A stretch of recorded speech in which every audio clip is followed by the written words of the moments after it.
Kalau keluarnya kah?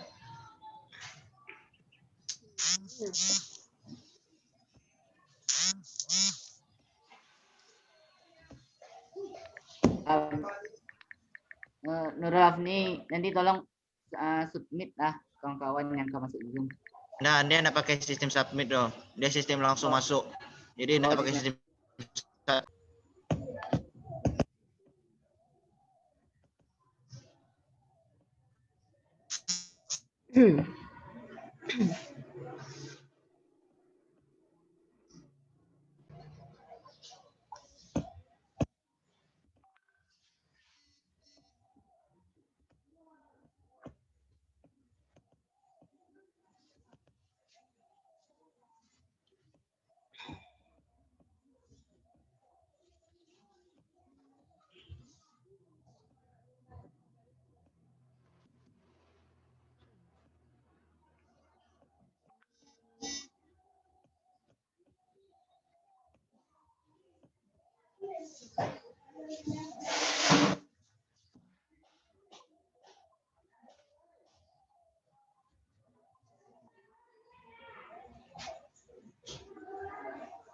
Assalamualaikum warahmatullahi wabarakatuh. Waalaikumsalam. Waalaikumsalam warahmatullahi wabarakatuh. Alhamdulillahirabbil alamin wassalatu wassalamu ala asrafil anbiya'i wal mursalin wa ala alihi wa ashabihi rasulillah ya jama'in. Pertama dan utama sekali, marilah kita panjatkan puji beserta syukur atas kehadiran Allah Subhanahu wa taala yang mana telah memberikan kita nikmat dan karunia kepada kita semua. Salawat beserta salam tak pasal pula kita sanjung tinggikan buat arwah Nabi besar kita yakni Nabi Muhammad sallallahu alaihi wasallam. Baiklah, saya tidak akan memperpanjang kata-kata mukadimah, langsung saja masuk ke presentasi dari kelompok 9. Yaitu tentang prospek administrasi publik dan tentang administrasi publik.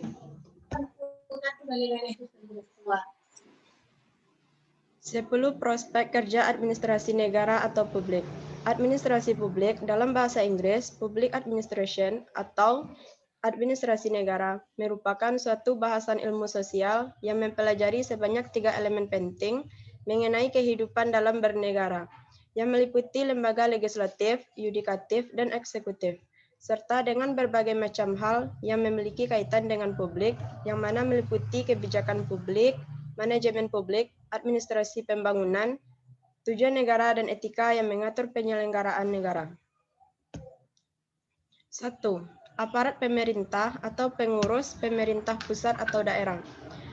Aparat pemerintah atau pengurus pemerintah pusat atau daerah terlibat aktif dan bekerja dalam menjalankan roda pemerintahan, baik itu dalam poros pusat atau jangkauan daerah, menjadi pekerjaan inti dari lulusan jurusan administrasi negara. Menetapkan kebijakan pemerintah, mengatur jalannya pemerintahan dengan sebaik-baiknya, dan menyediakan solusi dari pemerintah untuk permasalahan rakyat menjadi beberapa contoh kerja dari lulusan administrasi negara. 2. Staf atau anggota legislatif pusat maupun daerah. Berpikir secara strategis guna menentukan kebijakan pemerintah. Sudah ditanamkan dengan baik sejak awal bagi mahasiswa administrasi negara. Selama melangsungkan kegiatan perkuliahan, tentunya mahasiswa administrasi negara mempelajari banyak mengenai strategi yang terbilang khusus, guna membentuk pemerintahan yang efektif dan sejahtera untuk membangun rakyatnya. Ada juga pihak yang mempunyai kewenangan untuk menyusun strategi dan menentukan kebijakan pemerintahan secara inti, yang mana anggota legislatif bersama dengan para stafnya. Maka dari itu, memang sudah tak heran lagi jika lulusan mahasiswa administrasi negara bisa dikatakan sangat tepat untuk menjadi anggota legislatif, baik itu di dalam proses pusat ataupun di daerah. Berbekal dengan keilmuannya di dalam bidang pemerintahan yang cukup baik, diharapkan jika lulusan administrasi negara ini mampu membawa rakyatnya menjadi orang yang jauh lebih sejahtera dengan roda pemerintahan yang dijalankan.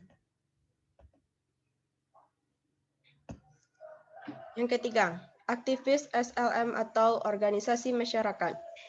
Lembaga Swadaya Masyarakat atau LSM merupakan lembaga yang secara sukarela mau memberikan pelayanan kepada masyarakat umum tanpa harus mendapatkan keuntungan dari kegiatan yang dilakukan olehnya. Kegiatan atau aktivitas yang biasanya dilakukan ialah membela masyarakat yang tertindas, membantu masyarakat tertinggal, yang mana pada intinya membantu untuk membangun masyarakat sehingga bisa hidup dengan ideal, sesuai dengan hukum yang berlaku. Sama halnya dengan organisasi masyarakat atau yang biasa disebut dengan ormas. Organisasi masyarakat merupakan organisasi yang dibentuk dan dijalankan dengan memiliki basis terhadap masyarakat, yang mana tak memiliki tujuan politis dan dibentuk atas dasar dari beberapa kesamaan kepentingan di dalam suatu bidang. Seperti contohnya pada bidang agama, pendidikan, atau sosial masyarakat. Dengan adanya LSM, dana organisasi kemasyarakatan yang perlu dijalankan dengan suatu struktur organisasi yang baik, mampu menjadi prospek kerja yang bagus untuk lulusan administrasi negara. Lulusan dari administrasi negara ini banyak dibekali oleh bagaimana yang mampu menjadikan masyarakat lebih ideal dengan suatu bentuk kebijakan yang efektif. Yang keempat, konsultan pemerintahan. Jalannya roda pemerintahan tentu mengalami berbagai macam jenis hambatan yang sangat mengganggu. Agar hambatan tersebut bisa hilang dan kinerja pemerintahan bisa berjalan dengan baik seperti semula, maka hambatan berbagai macam masalah yang mengganggu juga harus segera dituntaskan. Tugas memberi solusi, masukan, atau bahkan merumuskan suatu strategi yang dirancang, sehingga pemerintahan bisa berjalan dengan baik menjadi salah satu tugas dari seorang konsultan pemerintahan.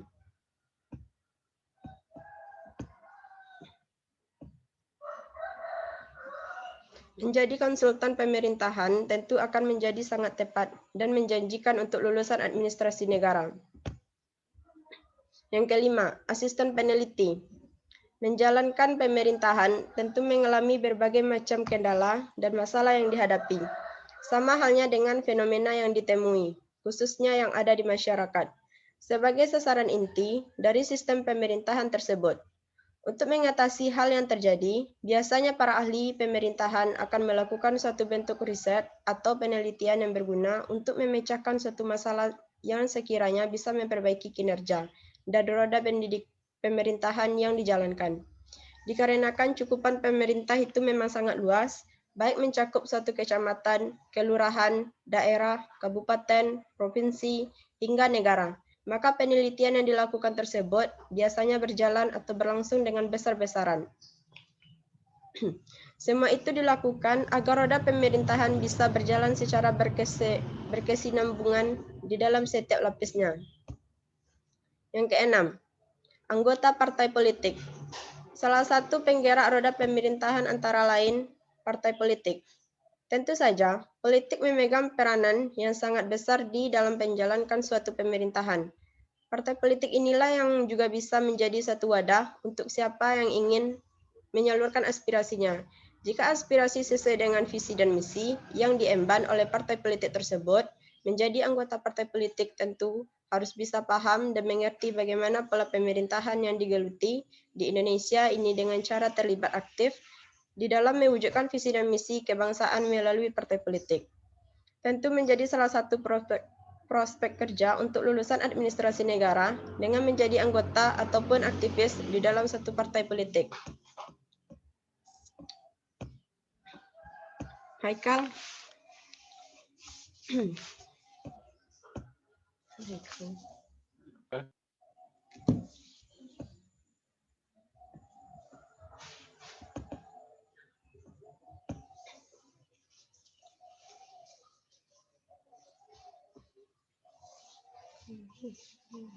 Share screen-nya nggak keluar, Nurul.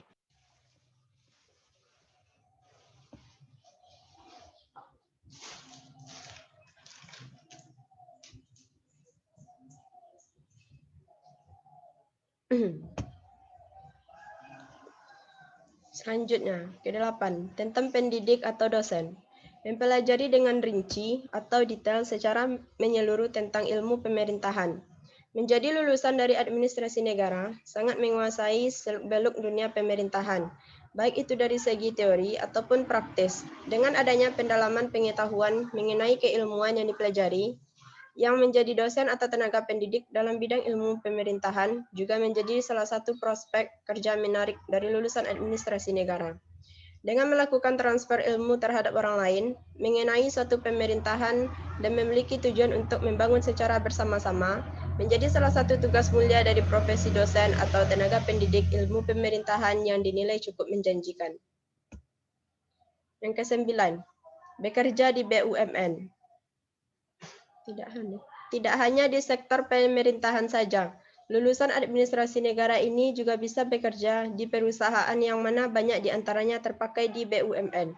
Karena memang BUMN ini perusahaan milik negara, di mana akan begitu banyak hubungan bersama dengan pemerintahan seperti halnya pajak dan lain sebagainya. Maka kompetensi yang dimiliki oleh lulusan administrasi negara ini bisa bekerja di sektor keuangan dan perpajakan perusahaan BUMN. Yang ke-10, bekerja di lembaga keuangan. Lulusan administrasi negara juga memiliki prospek yang cukup bagus untuk bekerja di lembaga keuangan. Contohnya di bank. Saat ini, bank negara Indonesia terus berkembang dan banyak sekali membutuhkan karyawan yang kompeten untuk bisa mengisi sektor keuangan. Pada dasarnya, apa yang sudah dipelajari di program studi administrasi negara juga mempelajari keuangan, sehingga akan tak jauh berbeda dalam masalah penanganannya. Materi yang kedua, administrasi publik. Ilmu yang mempelajari proses, kegiatan, dan dinamika kerjasama manusia disebut ilmu administrasi. Kerjasama merupakan segala yang universal sifatnya, dan sudah ada sejak zaman primitif sampai zaman modern sekarang ini. Yang dimaksud dengan ilmu administrasi publik adalah ilmu yang mempelajari kegiatan kerjasama dalam institusi atau organisasi yang bersifat publik. Sebagai cabang ilmu administrasi publik menggunakan semua teori konsep dan analisis yang berlaku dalam ilmu administrasi.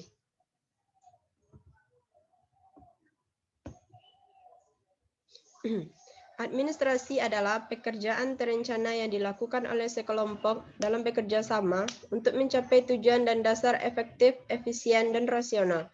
Makna tersebut dimaksudkan sebagai administrasi dalam arti luas, pengertian dalam arti sempit.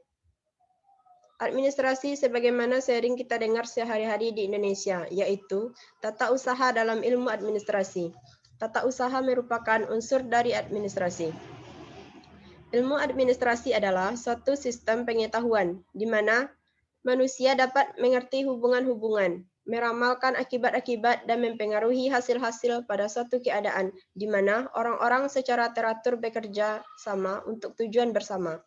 Sedangkan administrasi publik atau public administration atau administrasi negara adalah suatu bahasa ilmu sosial yang mempelajari 3 elemen penting kehidupan bernegara yang meliputi lembaga legislatif, yudikatif, dan eksekutif, serta hal-hal yang berkaitan dengan publik yang meliputi kebijakan publik, manajemen publik, administrasi pembangunan, tujuan negara, dan etika yang mengatur penyelenggara negara.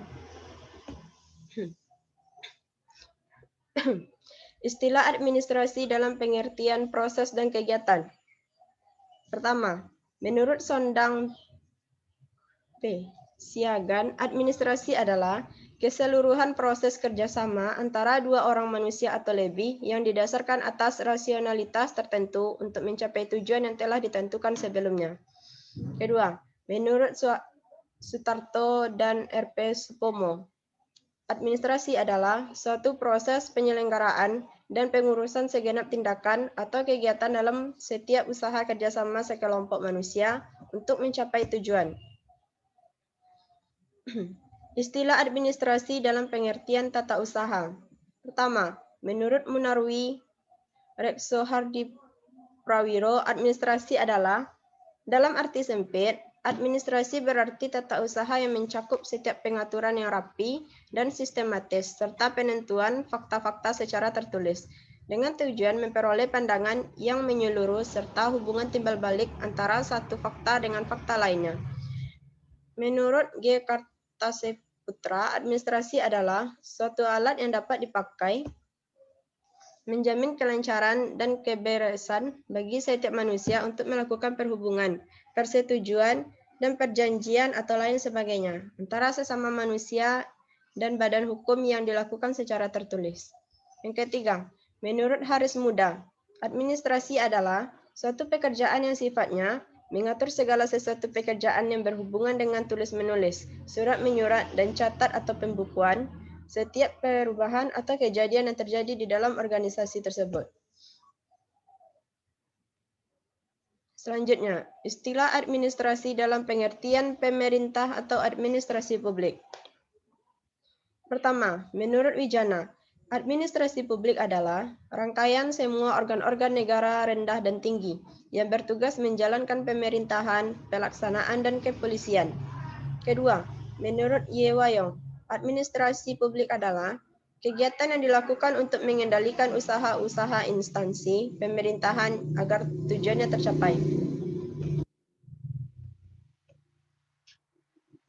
Administrasi mempunyai dua dimensi, yaitu satu, dimensi karakteristik, yaitu terdiri atas efisien, berarti bahwa tujuan daripada administrasi adalah untuk mencapai hasil secara efektif dan efisien.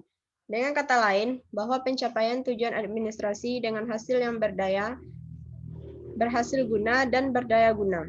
Jelasnya, yang dimaksud efisien adalah perbandingan yang terbaik antara input dan output atau perbandingan antara pengeluaran dan keuntungan. Kedua, dimensi unsur-unsur. Adanya tujuan atau sasaran yang ditentukan sebelum melaksanakan suatu pekerjaan. Adanya kerjasama sebagai kelompok atau lembaga pemerintah maupun lembaga swasta. Adanya sarana yang digunakan oleh sekelompok atau lembaga dalam melaksanakan tujuan yang hendak dicapai. Selanjutnya, prinsip-prinsip administrasi umum. Pertama, efisiensi administrasi dapat ditingkatkan melalui spesialisasi di kalangan kelompok. Kedua, efisiensi administrasi ditingkatkan dengan anggota kelompok di dalam suatu hierarki yang pasti. Yang ketiga, efisiensi administrasi dapat ditingkatkan dengan membatasi jarak pengawasan pada setiap sektor di dalam organisasi sehingga jumlahnya menjadi kecil. 16. Keempat, efisiensi administrasi ditingkatkan dengan mengelompokkan pekerjaan untuk maksud-maksud pengawasan berdasarkan tujuan, proses, langganan, dan tempat. Administrasi publik juga bisa diartikan sebagai proses penyelenggaraan kepentingan dan masalah bersama, pengambilan keputusan, penyelenggaraannya, organisasinya, dan lain sebagainya. Administrasi mencakup perumusan kebijakan, kelembagaan, dan implementasi dari kebijakan untuk merespon masalah dan kepentingan publik. Efisiensi dalam administrasi publik menunjukkan bagaimana mencapainya, yakni dibanding dengan usaha, biaya atau pengorbanan yang harus dikeluarkan. Adanya efisiensi diharapkan pada administrasi publik, contohnya pelayanan publik. Dalam melaksanakan tugas-tugas pelayanan kepada masyarakat tidak boros. Dalam artian bahwa para pelayan secara berhati-hati agar memberikan hasil yang sebesar-besarnya kepada publik. Dengan demikian, nilai efisiensi lebih mengarah pada penggunaan sumber daya yang dimiliki secara cepat dan tepat, tidak boros dan dapat dipertanggungjawabkan kepada publik.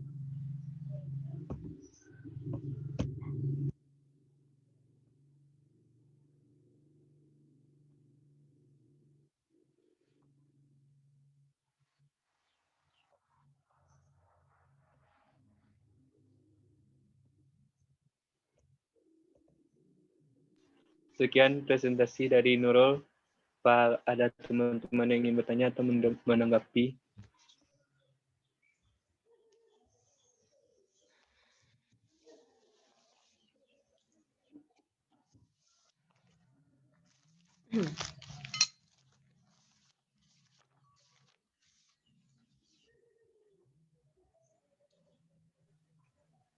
Tidak ada, teman. Baiklah.